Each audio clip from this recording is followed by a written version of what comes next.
ನಮಸ್ಕಾರ ಸ್ನೇಹಿತರೆ, ಇದೀಗ ತಾನೇ ಬಂದಿರುವ ಮುಖ್ಯವಾದ ಮಾಹಿತಿಗಳು. ಎಲ್ಲ ಗೃಹಲಕ್ಷ್ಮಿಯರಿಗೆ ಸರ್ಕಾರದಿಂದ ಮುಖ್ಯವಾದ ಸೂಚನೆ. ನಿಮ್ಮ ಬ್ಯಾಂಕ್ ಖಾತೆಗೆ 2,000 ರೂಪಾಯಿ ಜಮಾ ಆಗಿಲ್ವಾ? ಹಾಗಾದರೆ ವಿಡಿಯೋ ಪೂರ್ತಿಯಾಗಿ ನೋಡಿ. ಮತ್ತೊಂದಡಿಯಲ್ಲಿ ನುಗ್ಗಿ ಹೊಡಿತೀವಿ, ನಿಂತಲೇ ನರಕ ತೋರಿಸುತ್ತೀವಿ ಎಂದು ಇರಾನ್ಗೆ ವಿಶ್ವದ ದೊಡ್ಡಣ್ಣ ಟ್ರಂಪ್ ಅವರು ಕೊನೆಯ ಸಂದೇಶ ರವಾನಿಸಿದ್ದಾರೆ. ಯುದ್ಧದ ಪರಿಸ್ಥಿತಿ ಮತ್ತೊಮ್ಮೆ ಮುಂದುವರಿಯುವ ಸಾಧ್ಯತೆ, ಹಾಗಾಗಿ ವಿಡಿಯೋ ಸ್ವಲ್ಪನೂ ಸ್ಕಿಪ್ ಮಾಡಬೇಡಿ. ಇನ್ನು ಬೆಂಗಳೂರು ಹಿತಕ್ಕೆ ನಾವು ತೆಗೆದುಕೊಂಡಿರುವ ತೀರ್ಮಾನ ಟೀಕೆ ಮಾಡುತ್ತಿರುವರು ಮುಂದೆ ನಮ್ಮನ್ನೇ ಸ್ಮರಿಸುತ್ತಾರೆ ಎಂದು ಡಿ.ಕೆ. ಶಿವಕುಮಾರ್ ಅವರ ಹೇಳಿಕೆ. ಅಷ್ಟು ಮಾತ್ರವಲ್ಲದೆ ರಾಜ್ಯದ 50 ವರ್ಷಗಳಷ್ಟು ಹಳೆಯ ಎಲ್ಲ ಡ್ಯಾಮ್ ಗೇಟ್ಗಳನ್ನು ಬದಲಾವಣೆ ಮಾಡುವ ಭರವಸೆಯೂ ಕೂಡ ಕೊಟ್ಟಿದ್ದಾರೆ. ಇನ್ನು ಏಕಾಏಕಿ ಸರ್ಕಾರ ಮಹಾವೀರ ಜಯಂತಿಯ ರಜೆಯ ದಿನಾಂಕವನ್ನೇ ಬದಲಾಯಿಸಿದೆ. ಸಾರ್ವಜನಿಕ ರಜೆ ಘೋಷಣೆ ಮಾಡಿದ ರಾಜ್ಯ ಸರ್ಕಾರ ಯಾವಾಗ ರಜೆ ಇರುತ್ತೆ, ಏನಿದು ಮಾಹಿತಿ, ಎಲ್ಲ ಸುದ್ದಿ ಡೀಟೇಲ್ ಆಗಿ ನೋಡೋಣ. ಅದಕ್ಕಿಂತ ಮೊದಲು ನೀವು ನಮ್ಮ ಚಾನಲ್ಗೆ ಮೊದಲು ಬಾರಿ ಭೇಟಿ ಕೊಡ್ತಿದ್ರೆ ದಯವಿಟ್ಟು ಸಬ್ಸ್ಕ್ರೈಬ್ ಆಗಿ, ಪಕ್ಕದಲ್ಲಿ ಕಾಣಿಸೋ ಗಂಟೆ ಕೂಡ ಒತ್ತಿ. ಇದರಿಂದ ರಾಜ್ಯದ ಮಾಹಿತಿಗಳು ನಿಮಗೆ ಸಿಗುತ್ತಿರುತ್ತವೆ. ದಯವಿಟ್ಟು ವಿಡಿಯೋಗೆ ಲೈಕ್ ಮಾಡಿ ಮತ್ತು ವಿಡಿಯೋ ಪೂರ್ತಿಯಾಗಿ ನೋಡಿ. ಬನ್ನಿ ಸ್ನೇಹಿತರೆ, ಎಲ್ಲ ಮಾಹಿತಿಗಳನ್ನು ಡೀಟೇಲ್ ಆಗಿ ನೋಡೋಣ. ನೀವು ಕೂಡ ಗೃಹಲಕ್ಷ್ಮಿ ಯೋಜನೆ ಫಲಾನುಭವಿಗಳಾಗಿದ್ದರೆ ನಿಮ್ಮ ಬ್ಯಾಂಕ್ ಖಾತೆಗೆ ಹಣ ಜಮಾ ಆಗ್ತಿದೆಯಾ? ಕಮೆಂಟ್ ಮಾಡಿ. ಈಗಾಗಲೇ ಕಳೆದ 2-3 ದಿನಗಳ ಹಿಂದಷ್ಟೇ ಸಾಕಷ್ಟು ಫಲಾನುಭವಿಗಳ ಬ್ಯಾಂಕ್ ಖಾತೆಗೆ ಬಾಕಿ ಕಂತು ಜಮಾ ಆಗಿದೆ. ಅಂದ ಹಾಗೆ ಸ್ನೇಹಿತರೆ, ಇದೀಗ ಮೃತಪಟ್ಟ ಗೃಹಲಕ್ಷ್ಮಿಯರ ಬ್ಯಾಂಕ್ ಖಾತೆಯಿಂದಲೂ ಕೂಡ ಸರ್ಕಾರ ಹಣವನ್ನು ವಾಪಸ್ ಪಡೆದುಕೊಳ್ಳುವುದು ಶುರು ಮಾಡಿದೆ. ಹೌದು, ಉದಾಹರಣೆಗೆ ಸ್ನೇಹಿತರೆ, ದಾವಣಗೆರೆ ಜಿಲ್ಲೆಯೊಂದರಲ್ಲೇ ಇತ್ತೀಚೆಗೆ 30 ಲಕ್ಷ ರೂಪಾಯಿ ಹಣವನ್ನು ಸರ್ಕಾರ ಮರಳಿ ಪಡೆದುಕೊಂಡಿದ್ದು, ಈಗ ಇದೇ ಮಧ್ಯೆ ಯಾದಗಿರಿ ಮತ್ತು ಬಳ್ಳಾರಿಯಲ್ಲೂ ಕೂಡ ಕೋಟಿ ಹಣವನ್ನು ವಸೂಲಿ ಮಾಡಲಾಗಿದೆ ಇದೆ. ಇನ್ನು ಈಗ ಮತ್ತೊಂದು ಜಿಲ್ಲೆಯ ಬಗ್ಗೆ ಮಾಹಿತಿ ಲಭ್ಯವಾಗಿದೆ. ಹೌದು ಸ್ನೇಹಿತರೆ, ರಾಜ್ಯ ಸರ್ಕಾರದ ಗೃಹಲಕ್ಷ್ಮಿ ಯೋಜನೆಯ 2,000 ರೂಪಾಯಿ ಹಣವು ಮನೆಯೊಡತಿ ಸತ್ತ ನಂತರವೂ ಕೂಡ ಅವರ ಖಾತೆಗೆ ಜಮೆ ಆಗುತ್ತಿದ್ದು, ಹಾಗಾಗಿ ಈ ಒಂದು ದುರ್ಬಳಕೆ ಆಗಿರುವ ಹಣವನ್ನು ವಾಪಸ್ ಪಡೆಯುವ ಪ್ರಕ್ರಿಯೆ ರಾಜ್ಯಾದ್ಯಂತ ಶುರುವಾಗಿದೆ. ಇದೀಗ ಕೋಲಾರ ಜಿಲ್ಲೆಯಲ್ಲೂ ಕೂಡ ಮೃತಪಟ್ಟ 246 ಮನೆ ಯಜಮಾನಿಯರ ಬ್ಯಾಂಕ್ ಖಾತೆಗಳಿಂದ 19,06,000 ಹಣವನ್ನು ವಾಪಸ್ ಪಡೆದುಕೊಂಡಿರುವ ಮಾಹಿತಿ ಲಭ್ಯವಾಗಿದೆ. ಹೌದು, 2023 ಆಗಸ್ಟ್ ತಿಂಗಳಿನಿಂದ 2025 ಅಕ್ಟೋಬರ್ ತಿಂಗಳವರೆಗಿನ ಈ ಒಂದು ಹಣವನ್ನು ವಾಪಸ್ ಪಡೆದುಕೊಳ್ಳಲಾಗಿದೆ. ಫಲಾನುಭವಿ ನಿಧನರಾದ ಬಳಿಕವೂ ಕೂಡ ಅವರ ಬ್ಯಾಂಕ್ ಖಾತೆಗೆ ಹಣ ಜಮೆ ಆಗುತ್ತಿದ್ದು, ಹಾಗಾಗಿ ಈ ಒಂದು ಲೆಕ್ಕ ಹಾಕಿನೇ ಈಗ ಹಣವನ್ನು ಹಿಂಪಡೆಯಲಾಗ್ತಾ ಇದೆ ಸ್ನೇಹಿತರೆ.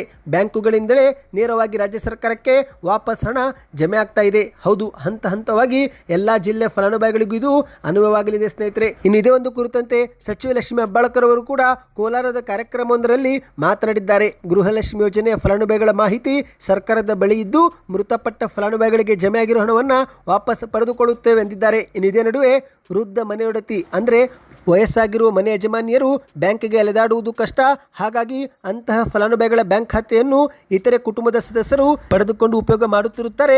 ನಂತರ ಫಲಾನುಭವಿಗಳು ಮೃತಪಟ್ಟ ಬಳಿಕವೂ ಕೂಡ ಬ್ಯಾಂಕ್ ಖಾತೆಗೆ ಜಮಾ ಆದಂತಹ ಹಣವನ್ನು ATM ಮೂಲಕ ಡ್ರಾ ಮಾಡಿಕೊಳ್ಳುತ್ತಿದ್ದು, ಹಾಗಾಗಿ ಇನ್ನು ಮುಂದೆ ಮಹಿಳೆಯ ಮರಣ ಮಾಹಿತಿ ಗೊತ್ತಾಗುತ್ತಿದ್ದಂತೆ ನಾವು ಅದನ್ನು ತಡೆ ಹಿಡಿಯುವ ಕೆಲಸ ಮಾಡುತ್ತೇವೆ ಎಂದು ಲಕ್ಷ್ಮೀ ಹೆಬ್ಬಾಳ್ಕರ್ ಅವರು ತಿಳಿಸಿದ್ದಾರೆ. ಬನ್ನಿ ಸ್ನೇಹಿತರೆ, ಮತ್ತೊಂದು ಮಾಹಿತಿಗೆ ಹೋಗೋಣ.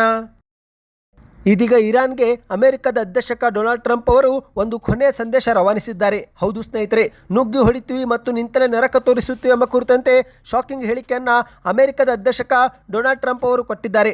ಹೌದು, ಇರಾನ್ ಮತ್ತು ಇಸ್ರೇಲ್ ನಡುವೆ ಕದನ ವಿರಾಮ ಘೋಷಣೆಯಾದ ಬಳಿಕವೂ ಕೂಡ ಅಮೆರಿಕದ ಅಧ್ಯಕ್ಷ ಡೊನಾಲ್ಡ್ ಟ್ರಂಪ್ ಅವರು ಮತ್ತೊಮ್ಮೆ ಖಡಕ್ ವಾರ್ನಿಂಗ್ ನೀಡಿದ್ದಾರೆ. ಹೌದು ಸ್ನೇಹಿತರೆ, ಇತ್ತೀಚೆಗೆ ಅಮೆರಿಕ ಈ ಒಂದು ಯುದ್ಧದಲ್ಲಿ ಅತಿಯಾಗಿ ಮೂಗು ತೋರಿಸುತ್ತಿದೆ ಎಂದು ಇರಾನ್ ವಾಗ್ದಾಳಿ ಮಾಡಿತ್ತು. ಇದೇ ಬೆನ್ನಲ್ಲೇ ಶ್ವೇತಭವನದಿಂದ ವಿಶ್ವದ ದೊಡ್ಡಣ್ಣ ಡೊನಾಲ್ಡ್ ಟ್ರಂಪ್ ಅವರು ಕೂಡ ಎಚ್ಚರಿಕೆ ಸಂದೇಶ ರವಾನಿಸಿದ್ದಾರೆ. ನಾನು ಎಂದಿಗೂ ಸುಳ್ಳು ಬೆದರಿಕೆ ಹಾಕೋದಿಲ್ಲ, ನಿಮ್ಮನ್ನು ನಿಂತಲ್ಲೇ ನೀವಿರುವ ಸ್ಥಳದಲ್ಲೇ ನರಕ ತೋರಿಸುತ್ತೇನೆ, ಮಾತುಕತೆಗೆ ಒಪ್ಪದಿದ್ದರೆ ಜೀವಂತವಿರುವಾಗಲೇ ಭೀಕರ ಪರಿಸ್ಥಿತಿ ಎದುರಿಸಬೇಕಾಗುತ್ತೆ, ಇದು ನಿಮಗೆ ಫೈನಲ್ ವಾರ್ನಿಂಗ್ ಎಂದು ಶ್ವೇತಭವನದಲ್ಲಿ ಟ್ರಂಪ್ ಅವರು ಹೇಳಿಕೆ ಕೊಟ್ಟಿದ್ದಾರೆ. ಹೌದು ಸ್ನೇಹಿತರೆ, ಇರಾನ್ ಇದೀಗ ತನ್ನ ಅಣ್ವಸ್ತ್ರ ಚಟುವಟಿಕೆ ನಿಲ್ಲಿಸಲು ಮತ್ತು ಅಮೆರಿಕ ಜೊತೆಗೆ ಶಾಂತಿ ಪ್ರಸ್ತಾವನೆಗೆ ಒಪ್ಪಿಗೆ ನೀಡಲು ನಿರಾಕರಿಸಿದ್ದು, ಇದೇ ಕಾರಣಕ್ಕೆ ಅಮೆರಿಕ ಇದೀಗ ತೀಕ್ಷ್ಣವಾದ ಪ್ರತಿಕ್ರಿಯೆ ಕೊಟ್ಟಿದೆ.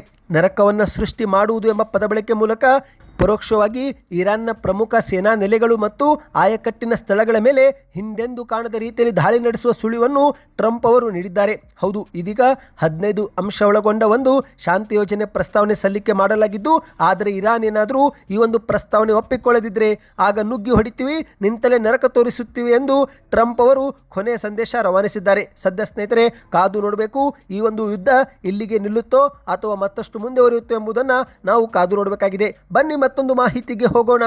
ಬೆಂಗಳೂರಿನ ಹಿತಕ್ಕೆ ನಮ್ಮ ತೀರ್ಮಾನ ಟೀಕೆ ಮಾಡುತ್ತಿರುವರು ಮುಂದೆ ನಮ್ಮನ್ನೇ ಸ್ಮರಿಸುತ್ತಾರೆ ಎಂದು ಡಿಕೆ ಶಿವಕುಮಾರ್ ಅವರು ಹೇಳಿಕೆಯನ್ನು ಕೊಟ್ಟಿದ್ದಾರೆ. ಹೌದು, ಬೆಂಗಳೂರು ಅಭಿವೃದ್ಧಿಗೆ ನಾವು ತೆಗೆದುಕೊಂಡಿರುವ ಅನೇಕ ತೀರ್ಮಾನಗಳ ಬಗ್ಗೆ ಈಗ ವಿರೋಧ ಪಕ್ಷದವರು ಟೀಕೆ ಮಾಡಬಹುದು, ಮಾಡಲಿ.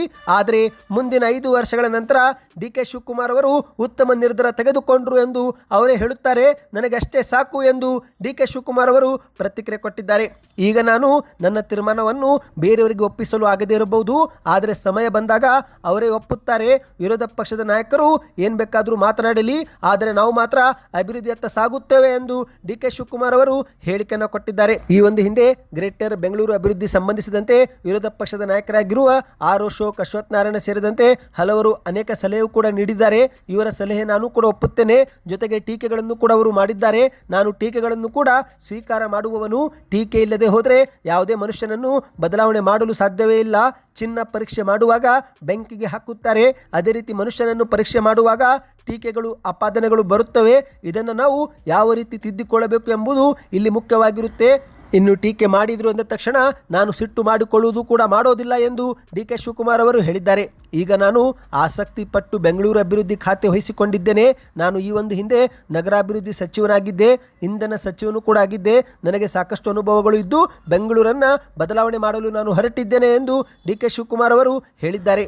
ಇದೀಗ ಮೋದಿಯವರು ಏಕೆ ಬೆಂಗಳೂರನ್ನು ಗ್ಲೋಬಲ್ ಸಿಟಿ ಎಂದು ಕರೆದ್ರು, ಭವಿಷ್ಯದ ಎಲ್ಲ ಸವಾಲುಗಳಿಗೆ ಬೆಂಗಳೂರನ್ನು ಸಿದ್ಧತೆ ಮಾಡಿಕೊಳ್ಳಬೇಕು ಎಂದು ಅವರೇ ಹೇಳಿದ್ದಾರೆ. ಇನ್ನು ಅಟಲ್ ಬಿಹಾರಿ ವಾಜಪೇಯಿ ಅವರು ಕೂಡ ಬೆಂಗಳೂರು ಮೂಲಕ ಭಾರತವನ್ನು ನೋಡಲಾಗುತ್ತೆ ಎಂದು ಈ ಒಂದು ಹಿಂದೆನೇ ಹೇಳಿದ್ದಾರೆ. ಜಾಗತಿಕ ನಾಯಕರು ಮೊದಲು ದೆಹಲಿಗೆ ಬರುತ್ತಿದ್ರು, ಆದರೆ ಈಗ ಸಮಯ ಬದಲಾಗಿದೆ, ಬೆಂಗಳೂರಿಗೆ ಬರುತ್ತಿದ್ದಾರೆ.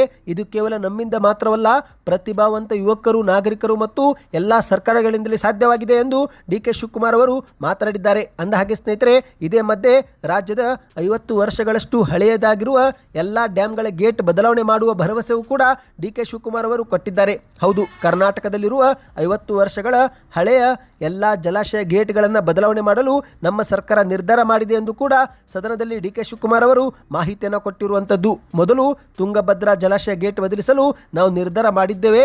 ಗೇಟ್ ಅಳವಡಿಸಲು ಅಹಮದಾಬಾದ್ ಕಂಪನಿಗೆ ಟೆಂಡರ್ ಕೊಡಲಾಗಿದೆ. ಮಟೀರಿಯಲ್ ಕೂಡ ಬಂದಿದೆ, ಅಳವಡಿಸುವ ಕೆಲಸ ನಡೀತಾ ಇದೆ. 6 ಗೇಟ್ಗಳನ್ನು ಮೇವರೆಗೆ ಚೇಂಜ್ ಮಾಡುತ್ತೇವೆ. ತುಂಗಭದ್ರಾ ವಿಚಾರದಲ್ಲಿ 3 ರಾಜ್ಯಗಳು ತೀರ್ಮಾನ ಮಾಡಬೇಕು. ಮೊದಲು ತುಂಗಭದ್ರಾ ಮಾಡಿ ನಂತರ ಎಲ್ಲ ಜಲಾಶಯದ ಗೇಟ್ ಕೂಡ ನಾವು ಬದಲಾವಣೆ ಮಾಡುತ್ತೇವೆ ಎಂದು ಡಿಕೆ ಶಿವಕುಮಾರ್ ಅವರು ತಿಳಿಸಿದ್ದಾರೆ. ಬನ್ನಿ ಸ್ನೇಹಿತರೆ, ಮತ್ತೊಂದು ಮಾಹಿತಿಗೆ ಹೋಗೋಣ. ಇದೀಗ ರಾಜ್ಯದ ಸರ್ಕಾರ ಮಹಾವೀರ ಜಯಂತಿ ರಜೆ ದಿನಾಂಕವನ್ನೇ ಬದಲಾಯಿಸಿದೆ. ಹೌದು, ಮಾರ್ಚ್ 31ರ ಬದಲಿಗೆ ಮಾರ್ಚ್ 30ಕ್ಕೆ ಸಾರ್ವಜನಿಕ ರಜೆ ಎಂದು ರಾಜ್ಯ ಸರ್ಕಾರ ಘೋಷಣೆ ಮಾಡಿರುವಂಥದ್ದು. ಹೌದು, ಕರ್ನಾಟಕದಲ್ಲಿ ಈ ಬಾರಿ ಭಗವಾನ್ ಶ್ರೀ ಮಹಾವೀರ ಜಯಂತಿಯ ಸಾರ್ವತ್ರಿಕ ರಜೆಯನ್ನು ನಿಗದಿಪಡಿಸಿದ ದಿನಾಂಕಕ್ಕಿಂತ 1 ದಿನ ಮುಂಚಿತವಾಗಿಯೇ ಘೋಷಣೆ ಮಾಡುವ ಸಾಧ್ಯತೆ ದಟ್ಟವಾಗಿದೆ. ಹೌದು ಸ್ನೇಹಿತರೆ, ಕ್ಯಾಲೆಂಡರ್ ಪ್ರಕಾರ ಮಾರ್ಚ್ 31, 2026ರಂದು ಈ ಒಂದು ರಜೆ ನಿಗದಿಯಾಗಿತ್ತು. ಆದರೆ ಈಗ ಧಾರ್ಮಿಕ ದತ್ತಿ ಇಲಾಖೆಯು ಸರ್ಕಾರಕ್ಕೆ ಮಾರ್ಚ್ 30ರಂದೇ ರಜೆ ಘೋಷಣೆ ಮಾಡುವಂತೆ ಪ್ರಸ್ತಾವನೆ ಸಲ್ಲಿಸಿದೆ. ಹೌದು, ಯಾಕಂದರೆ ಜ್ಯೋತಿಷ್ಯ ಶಾಸ್ತ್ರ ಹಾಗೂ ಆಗಮ ಪಂಡಿತರ ಅಭಿಪ್ರಾಯದಂತೆ ಜೈನ ಸಂಪ್ರದಾಯದಲ್ಲಿ ಸೂರ್ಯೋದಯ ಕಾಲದ ತಿಥಿಯನ್ನು ಪ್ರಧಾನವಾಗಿ ಪರಿಗಣಿಸಲಾಗುತ್ತೆ ಮತ್ತು ಈ ಬಾರಿ ಚೈತ್ರ ಶುಕ್ಲ ತ್ರಯೋದಶಿ ತಿಥಿಯು ಮಾರ್ಚ್ 30 ಬೆಳಗ್ಗೆನೇ ಪ್ರಾರಂಭವಾಗುತ್ತದೆ. ಹಾಗಾಗಿ ಜೈನ ಧರ್ಮದ ಪದ್ಧತಿಯಂತೆ ಅಂದೇ ಮಹಾವೀರ ಜಯಂತಿಯನ್ನು ಆಚರಿಸುವುದು ಸೂಕ್ತ ಎಂದು ಸರ್ಕಾರಕ್ಕೆ ಪಂಡಿತರು ತಿಳಿಸಿದ್ದಾರೆ. ಹಾಗಾಗಿ ಸ್ನೇಹಿತರೆ, ಮಾರ್ಚ್ 31ರ ಬದಲಿಗೆ ಮಾರ್ಚ್ 30 ಸೋಮವಾರದಂದೇ ಸಾರ್ವಜನಿಕ ರಜೆಯನ್ನು ಸರ್ಕಾರ ಘೋಷಣೆ ಮಾಡಲು ಮುಂದಾಗಿದೆ. ಸದ್ಯಕ್ಕೆ ಎಷ್ಟೇ ಇತ್ತು. ಈ ಎಲ್ಲ ಮಾಹಿತಿಗಳು ಇಷ್ಟವಾಗಿದ್ದರೆ ಚಾನಲ್ಗೆ ಸಬ್ಸ್ಕ್ರೈಬ್ ಮಾಡ್ಕೊಳ್ಳಿ. ನಿಮ್ಮ ಅನಿಸಿಕೆಗಳನ್ನು ಕಮೆಂಟ್ ಮಾಡ್ತಾ ವಿಡಿಯೋ ಹೇಗೆ ಅನಿಸ್ತು ಕಮೆಂಟ್ ಮಾಡಿ.